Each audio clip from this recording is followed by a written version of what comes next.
One of the great things about the Apex is the power of detecting choices that you get. You get 6 different frequencies that you can utilize within any of the different modes, such as coins, jewelry, or relics. But how do you decide whether to use one of the powerful single frequencies or one of the simultaneous multi-frequencies that's available? Let's take a few minutes and walk through and explain the differences between these and where you might want to utilize these different choices with your multiplex frequency. Apex has 4 single frequency choices: 5 kilohertz, 10 kilohertz, 15 kilohertz, and 20 kilohertz. In single frequency operation, all of the Apex's energy is concentrated into one frequency to offer enhanced detection on certain types of targets. The 5 kilohertz option can be used if you're searching for larger, high conductive targets like large silver coins.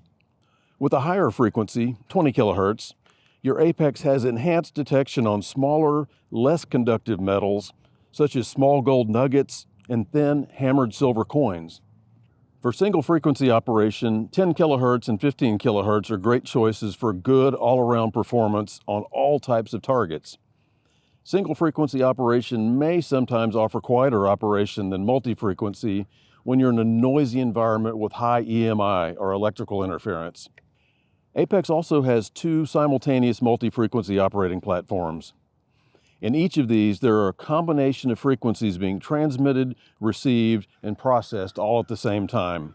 The standard multi-frequency mode, which displays as MF on the screen, provides maximum detection on all types of targets and is also great at minimizing ground noise. The second simultaneous multi-frequency is labeled MS for multi-frequency salt. This mode uses a blend of frequencies to help overcome the negative effects of saltwater beaches. Okay, so those are the 6 choices. If you still wonder what is best for you, let's just ask a couple of Apex users what they choose to do.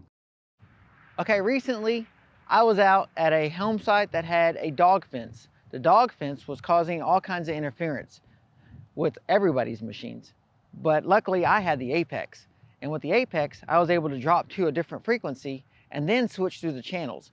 Every frequency option on the Apex has 8 channel options. So if you're having interference like EMI or a dog fence, one thing you can do is switch to different frequencies and then switch through the channels to find a quiet one. That way you don't have any interference while you're hunting.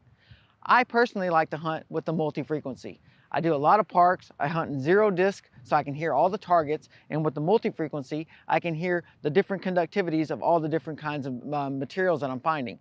Copper, silver, gold. That's my way to go, and you choose what you want to do, but the options are there.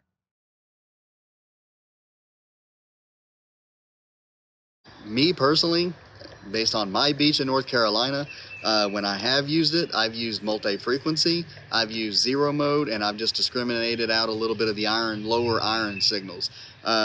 You can customize this, you can set it to coin, you can set it to jewelry, whatever fits your area and your needs and where you feel like you're getting the best signals and finding the most targets. That's personally how I would set mine up. But you're free to test yours out. Multi-frequency, you're not going to miss many signals. You're going to hit pretty much any target in that range that you don't discriminate out. So I hope you guys have a great day. Hope you enjoyed this video. Happy hunting, dig it all, save some history. As for me, I obviously use the multi-salt mode when I'm in Florida on vacation and I'm hunting at the edge of the saltwater. When I go up into the dry sand, I'll generally flip over to the regular multi-frequency mode. If I'm going to go to a single frequency mode, I'll usually pick one of the good all-around choices, and for me it's usually 15 kilohertz, and that does well for me on pretty much all types of targets: coins, jewelry, anything else I might encounter.